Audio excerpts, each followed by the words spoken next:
Joined on the line by Glenn Morrison, Morrison Recordings. Thanks for taking some time off your busy schedule to chat with us. Oh, well, thank you very much for having me, man. I'm looking forward very much to this Miami thing we got going down. Toronto Meets Miami, featuring Marcus Schultz and yourself headlining. You're busy leading up until that point, though. Off to Brazil, correct? Yes, I'm off to Brazil next Thursday and just doing a South America tour. Actually, it's not just Brazil, but going to Argentina, Chile, Peru. I think a bunch of different places to play for the carnival period. So it's their summer down there, so it's a really good time to go, and I'm looking forward to it. And then you're back and dealing with some of the more North American stuff, Chicago, big one at Toronto, and then off to Halifax. That's right. You know my schedule better than I do. It helps to have your MySpace page right. up. It's especially in March. It's an extremely busy time.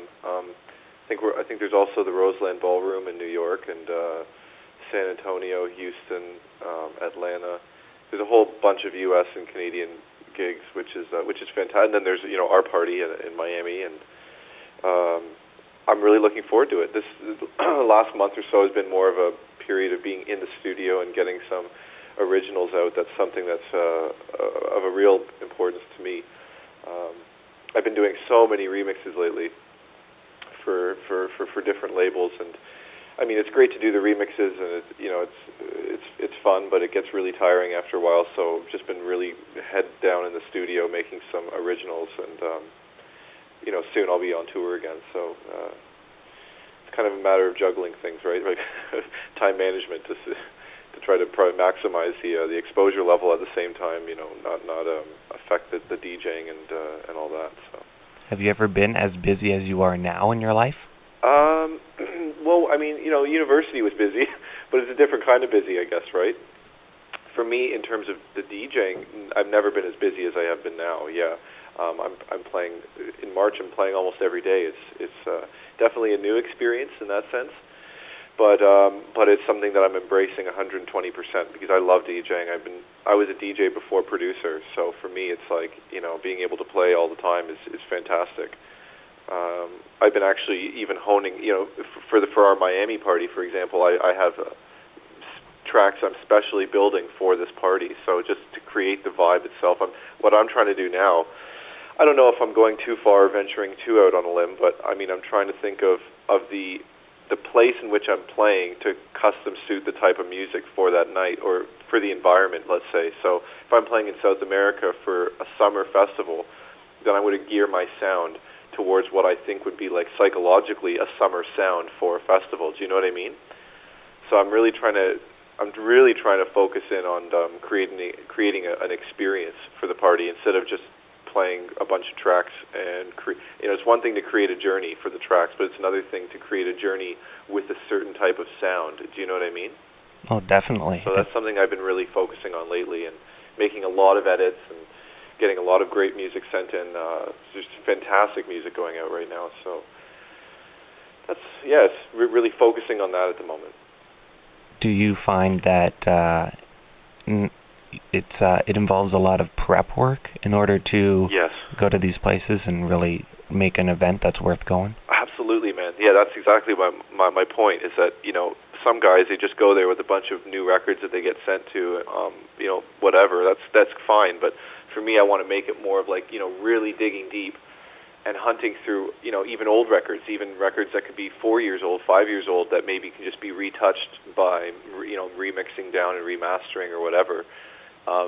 But it's to create the full experience. There's so many great records that have been created over the last 10, 15 years, and a lot of them, go overlooked. Like, people just always look for the newest promos. Don't get me wrong, of course I play the new music. I get sent tons of promos every day, but it's not just about all the new stuff. If you bring something back from whatever time past, the old school crowd's going to respect and understand where you're coming from with that too, right? So it's a balance. I'm trying to do something very different. I have a certain sound in my head that I like playing, but at the same time, of course, I want to bring back some of these classics if they can be incorporated into the mix.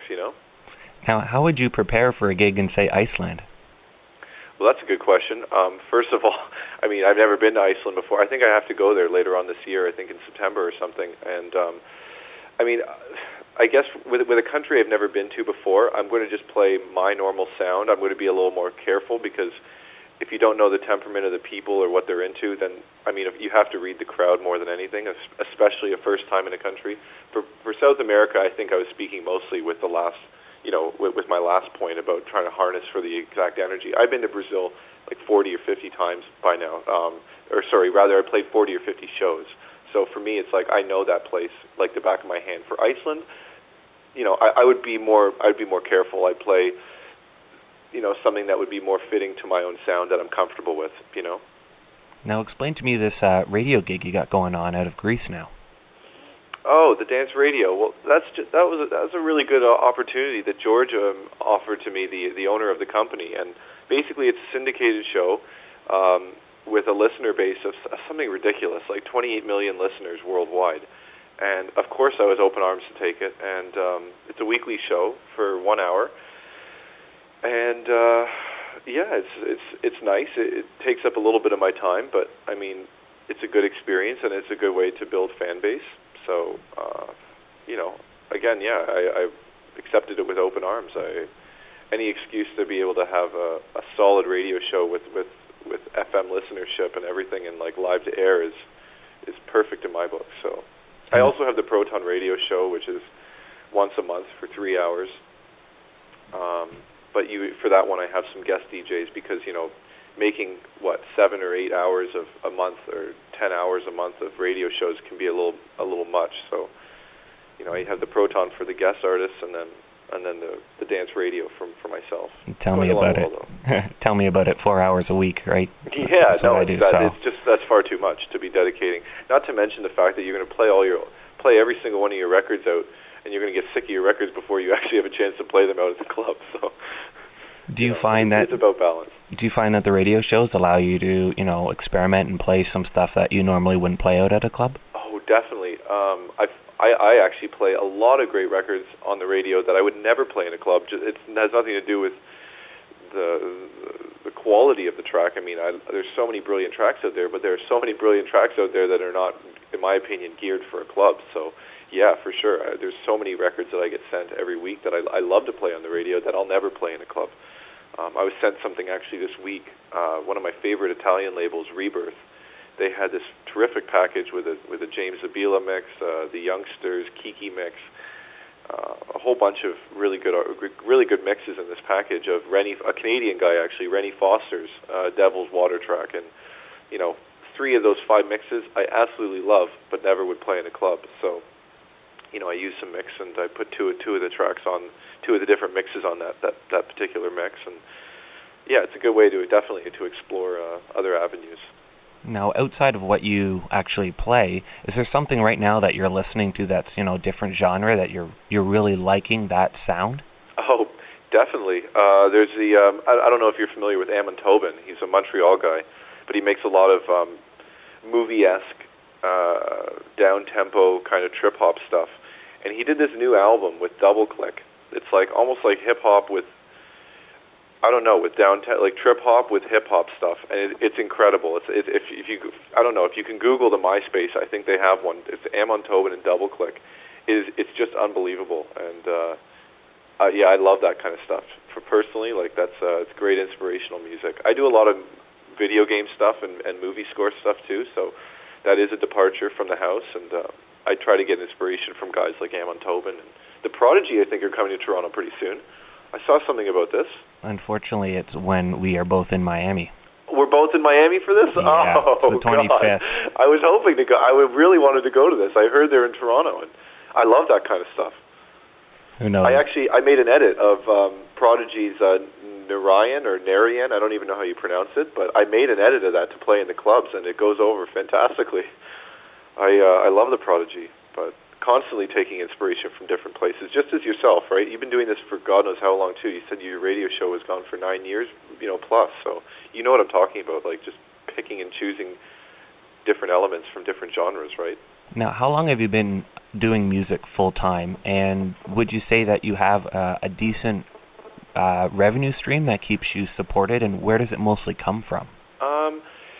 Yeah, well, there's several parts to your question there. The first part being, I've been doing music, since I was, I'd say, 4 years old. I started classical piano. That was how everything began. I was competing all over Canada, and I was just, I was living and breathing classical music at the time. I finished my ARCT.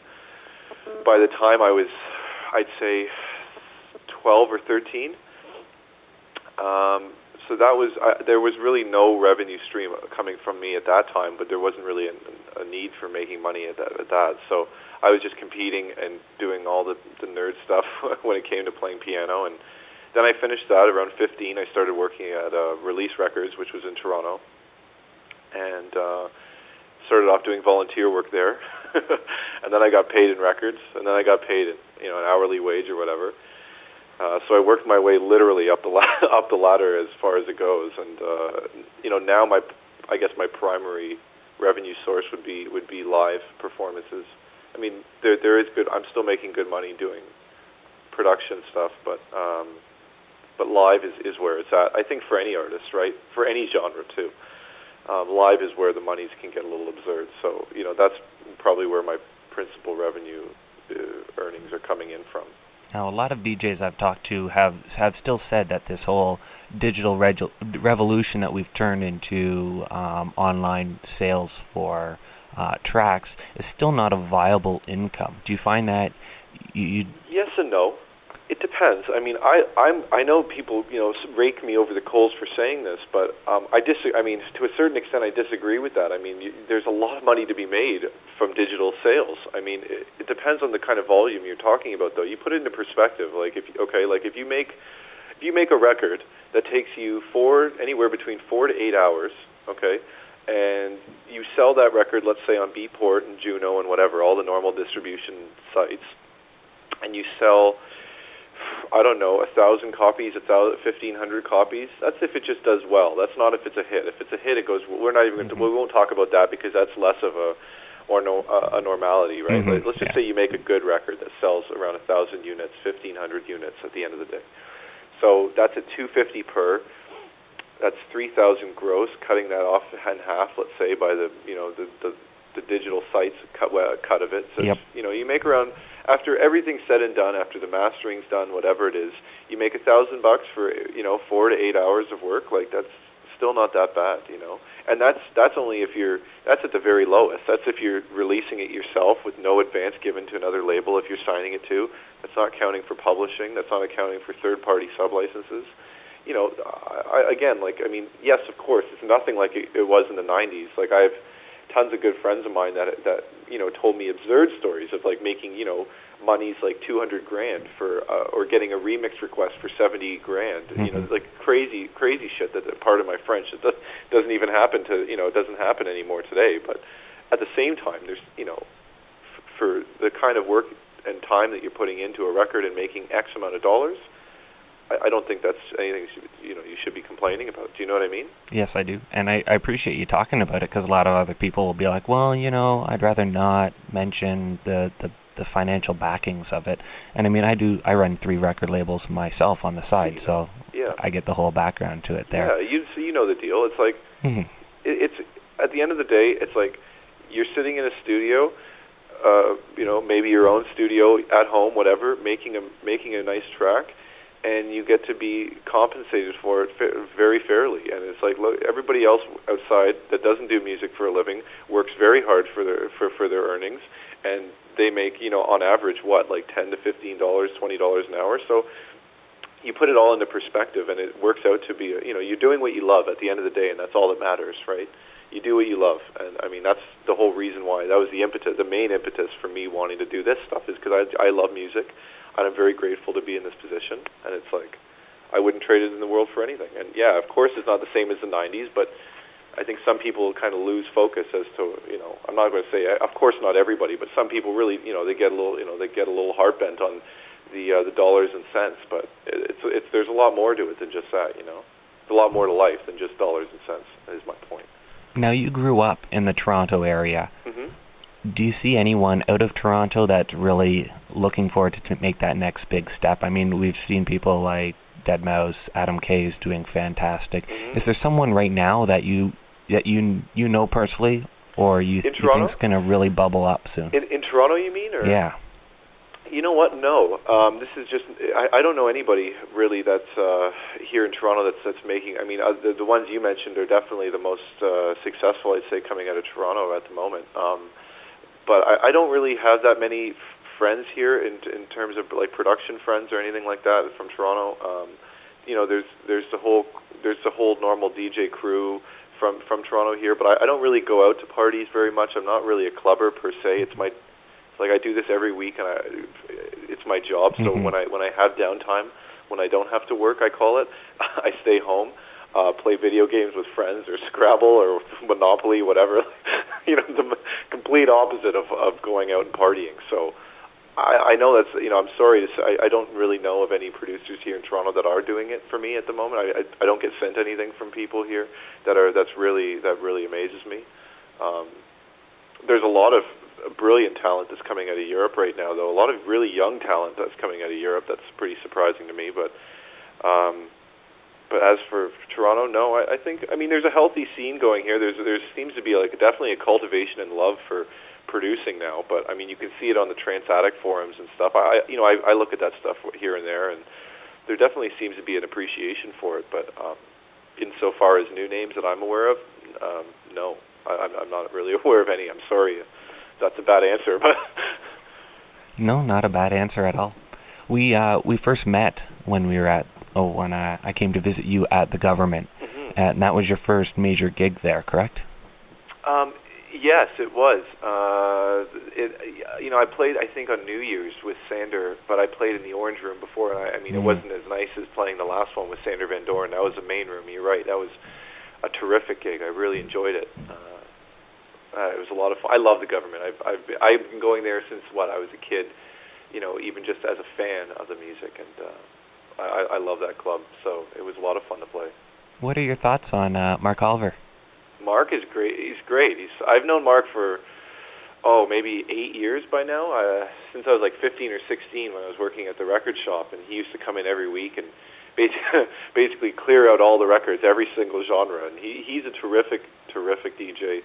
I have a lot of respect for Mark because, you know, he's been doing this for so long, and he's very versatile, and, you know, he just does it every week. He's a trooper. There's nothing else to say. Like he's got that kind of experience, and I have nothing but good things to say about Mark. I think he's a terrific DJ, and he's a good person, and family man too. You know, he has his kids now doing music stuff. And I won't get into, you know, his personal life at all. I don't even know that much of that anyways, but you know, from what I get from him every time I speak with him, he's a stand-up guy, and I love Mark. I think he's a great guy, yeah. He's a very good soccer player, too. We've played a couple of matches together. Is he really? Yeah. Nice. So it's unfortunate. He was originally planning to come down, and he was going to be opening for you at the event in Miami, and he's had to pull out since, so decided... Oh, did he have to stay here in Toronto? Or? Yeah, decided he was a little bit too much of a trip for him, I think, right now, with all the other obligations he has going on at home. Fair play. So, yeah. Fair play. Tell me a little bit what's coming up with your record label. What's new? Great stuff is coming up with it. Yeah, I'm really excited about the stuff over the course of the year. We have, I guess, the next release coming out on the label is Pan, Standing by My Side. It's a female vocalist from Italy. We have remixes from Fred Numph, Gutter Styles, Mike Hoska, or Maddie, and there's the original mix. Then there's going to be, the following month is going to be an EP from myself. It's going to be 2 originals, one of which will have a vocal, and the other one is just it's going to be released around the time of Miami, so it's a huge, huge track. It's a very party-type track, party vibe, kind of like Pete Tong, like essential tune kind of thing. Like, I'm very excited about this. I've been working really hard to come up with a certain type of sound. I haven't had any really big originals for a little while now. I've done a lot of remixes, like I was saying earlier, so for me, I wanted to come out with a bang, so I have a really, really nice EP coming out around late March time, and what else do we have on the label? There's another Astrid Sirianto track. We just had the Distant Bar with the 16-bit Lolitas mix and the Gutter Styles, and that was really nice, and we have her follow-up called Lost. And we'll have Henry Saiz mixing, Robert Babick. I've been speaking with Tom Middleton, actually, quite a bit lately, and him and I were talking about possibly doing a collaboration together for this record. For me, Tom he's a legendary producer. I don't know if you like his work or if you know it well, but yeah, big fan of Tom's work. Yeah, same. So for me, doing a collab with him would be fantastic, and it's just some of the things that we're talking about on the table right now, and yeah, there's some great remixers lined up for the year. So I don't want to go too far into the dates, like what's coming down 5 months. I don't even know what's coming down 5 months from now. But this year, personally, I want to focus on releasing at least 2 original records every other month. That's kind of the goal at the moment. So I want to inundate the scene with a lot more originals, because I feel like I've done so many. I think I did something like 25 or 30 remixes last year. It's great for the paycheck, but at the end of the day, it's just a remix, right? Yeah, so I want to have I want to have like a solid 15 originals by the end of this year. I think that would really, if there were good tracks, good hits, it will be a good way to get out to get a higher level of exposure. Do you know what I mean? Oh, definitely. Yeah. Tom's got this fantastic album that came out just a couple months ago. I don't know if you've heard it. A little different than what's made for the club. I'm glad you know. Yes, I'm glad you actually brought this up. I thought the same thing. I thought it was fantastic. Is there anyone beyond him that you think would be someone you'd love to just sit down in the studio and do some work with? Yeah, no. Robert Babick is actually another one that I'm going to be collaborating with him on a vocal record. I don't know how familiar you are with his work, but he's a wizard at making just this unbelievable hypnotic melodic techno stuff. So but people I don't know that I'm not collaborating with but would like to, I'd say is Dusty Kid. It's a guy from Italy, just fantastic producer. He was here a little while ago actually to play at Circa, and I couldn't believe some of the records. He did this Smashing Pumpkins cover, and it was unbelievable. And so I love Dusty Kid. I like Joris Voorn. I don't know if that's the right way to pronounce his last name. I think so.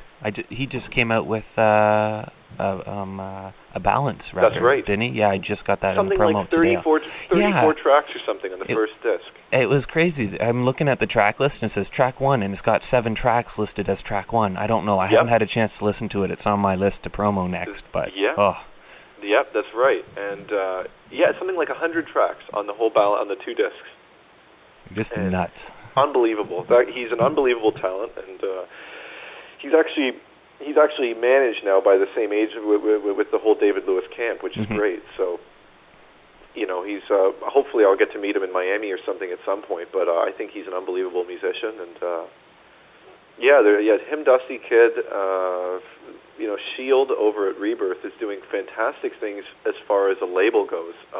Every single promo release that I get sent from this guy is insane. And he's getting support from all over the board from every single DJ under the sun. And his new one is a remix package of Rennie Foster's Devil's Water, and it has the Youngsters mix on this. This Youngsters mix is ridiculous. I absolutely love it, and I don't know who these Youngsters guys are, but I think Sasha used them on his Involver 2, and I guess this is the first remix I've ever been sent of just them on their own, and that's great. So I don't know who these guys are, but great music there. There's a lot of good music out right now. I mean, how do you feel about it? Like, I think there's great stuff coming out right now. Oh, I do. I agree. There's a lot of stuff. It's harder nowadays to find some of the really good stuff that comes through. You do have to wade through a lot of that crap. Yeah. But I mean, that's what you get when you have 50 million bedroom record labels, and then you gotta be able to sort yourself to get to those mid-level ones. You bring up a good point in itself. I mean, that is just what do they call it? The double-edged sword or whatever. Yeah. Like, it's good in one sense because it makes a good producer stand out a lot more. But at the same time, it's just like, you really have to knock these kids. Like, take an objective look at the situation here.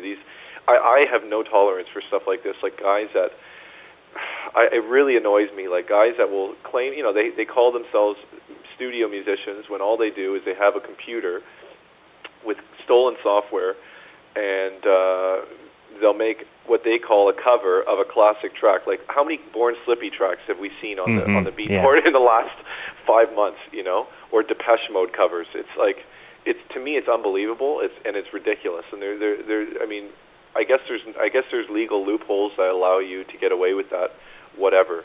But you know, just come up with some originals. Take some time to read some manuals on how to engineer tracks properly, how to compress, and to make a track sound good without putting limiters on things and making there be absolutely no sound depth or clarity. And it's just like, I wish people would just take a little more time to learn the software and learn how to produce instead of being so desperate to get their name out there. That, you know what I mean? I find that there's a lot of kids today that are more into the idea of being this DJ celebrity superstar than the actual love of the music itself, and that, to me, that kind of it disappoints me. But I mean, again, I'm not going to be all negative about it, because at the same time, you're getting tons of these fantastic talents that are eager to learn, and they're doing great things, right? So it's that double-edged sword, right? I still look at that 8-year rule, where if once you've really hit 8-9 years of actually being involved, you understand what's going on, and you kind of have that chance where, okay, this is someone you want to hear or work with, rather than these 16, 17-year-olds going, look at me, I made a Dead Mouse copy of whatever. It's good for you. That's another great example you brought up too. There's how many of those Dead Mouse copies were there last year, and nobody does it like Joel. Joel is a brilliant mind, a brilliant engineer. He makes great records. It's his thing, though, right? You know what I mean? Like that. I mean, Joel and I did some records too that were side chaining, like The Contact, and we did some great stuff together. But then there's all these people that are doing all this side chaining bassline nonsense, to the point it doesn't even have that kind of character that Joel was doing, And it's just like, make up something original on your own. It doesn't have to be side chaining bassline stuff. Can be. So you're right. Like, like there's all these. Look at my Dead Mouse copy of Not Exactly or whatever. It's like, man, like, do you really want to spend your waking hours like copying somebody else's track idea, or do you want to come up with something original? And this is. I guess that's analogous to my point, right? Yep. About just wanting to do something for the love of it, and then there's a whole bunch of people that don't really care about that stuff. And I'm not going to name names or labels. I mean, people could figure that out for themselves if they want to do the homework. But there's tons of labels that don't have that kind of respect and appreciation, And it's like you said, like when you've been doing this for 8 or 9 years plus, whatever, there's a certain kind of respect that you have for people that do their shit properly. And part of my story, if we're on the air and I'm swearing here, but you know what I mean? Like, you have a respect and appreciation for people that do things properly. And I guess this whole new wave, new generation of kids that are coming in that are just jumping the gun, they don't really have that, It's not the way it was. Like, I know I'm very young, and so I don't want to pretend like I'm talking as though I'm a 35-year-old guy that's been around for ages. I'm not, but I've been doing this when there wasn't a digital distribution. Like, I was doing when I was working at Release, it was all vinyls that came into the shop. There was no such thing as these MP3 purchases. Beatport's only been around for 5 years? 5 years, yep. They're just having their celebrations now. There was nothing like this digital. There was only 20 records in a progressive chart every week that came in. They were great records, great originality, great ideas. And now you're getting 5,000 records a week on Beatport. I mean, I love Beatport. They have a great thing going on, but at the same time, it's like it's the people that really need to have a word with themselves. You know what I mean? Don't release something just for the sake of releasing it. Yeah, I think we might even be born in the same year, pretty close to it. Oh, really? I'm in 84. 84. I'm in 85. There we go. When's your birthday? September. September for me too. What day? 16. Oh, mine's the 12th. There we go. That. You know what? We'll sort it out this coming fall. We'll have a birthday party. Well, definitely let's do this. I'm down with that. Yeah. Small world, eh? Yeah. That is great, yeah. Well, this is why we're thinking so alike, right? We're the Virgos or whatever they are, right? Yeah. In line, exactly. Yes. I guess quickly before we finish up, was there a point where you really kind of clicked in? It's like, hey, wait a minute, that was kind of like a pivotal turning point in your career. Yeah. You know what, I'd have to say that the records I made with Joel would have probably gotten me the most exposure. It would have given me that big jump whereby I could then show how I was capable of DJing and everything else after. I mean, I was DJing internationally I've been doing that for 3 years now, but I'd say nothing has been as heavy as the last year or so. And Joel, the records Joel and I did, even the Daft Punk bootleg that Joel and I did, and we did a whole bunch of really cool records. That would have been the kickstart, I think, to where I am now. And I mean, in today's world, you can't just get by as a DJ. It's not like it was, in the old school days of just being a DJ and being able to play out all the time. It's not like that now. The market's far too saturated, and there's far too many people that want a piece of that pie. So you have to now be a producer to get your gigs, right? Which is a whole other area and a whole other topic in itself we don't have the time for. But I mean, the tracks like Contact and No Sudden Moves, and when those were hit records, and when those got released and they did their thing, I think that got me the exposure to where I am today. So I mean, also there's a number of factors involved, right? It's not just the record itself; it's how you play in a crowd and how well you do with DJing. And I mean, I'm not going to toot my own horn. I mean, I'm just taking an objective look at the situation. I think that I'm a great DJ because I care about it, and I've been practicing it for years and trying to hone my skills. So, I mean, of course, there's going to be times where I don't exactly hit the mark, or if I try playing a record out in the crowd to test the crowd and it doesn't go over that well, or it takes the energy down. But that's the mark of a true DJ, anyways, right? Yeah. I mean, you have to push boundaries. So, and you love what you do. My biggest inspirations would be Danny Howells and John Digweed. I love these guys. I think they're incredible DJs, and sometimes you push it a little bit to see how far you can go, and you take that learning experience with you for the next thing, right? So I'm really looking forward to the government, though, on the what is it, the March 21st? Yeah, because it's going to be my second time in that room, and I know the room a lot better now because I never played there before. So the first time playing there with Sander. It was a good gig. I think overall the set was fun. It was there's good stuff to it. I don't think my flow, the journey of it all, was perfect at all by any means, but I think the tracks, they sounded good in the club.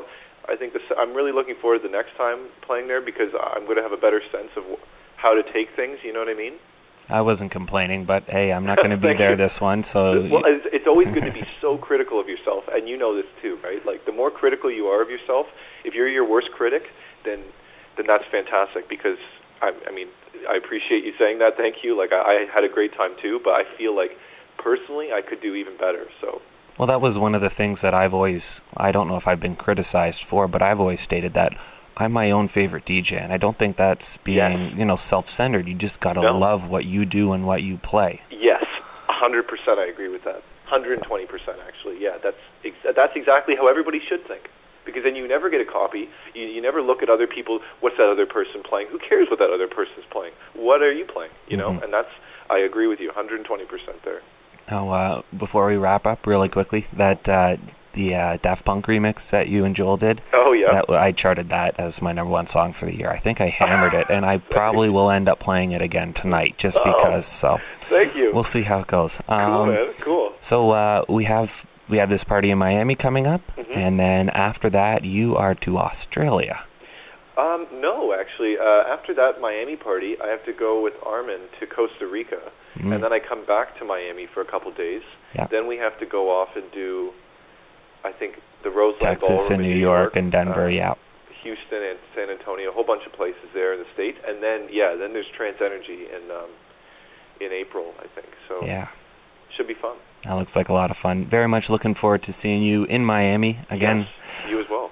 We're going to put on a good party. We'll have a White Russian. Those I love those drinks. Excellent. They're perfect in Miami for some. Or a pina colada. We'll have one of those. It cost us $50, but hey, that's how Miami works. No, of course the club has to pay for it, right? Right. So you get to a point where you get really spoiled, and you don't want to have to drop a penny on anything. So it sounds horrible. But. Well, fantastic. Thank you so much for chatting. Thanks very much for having me, man.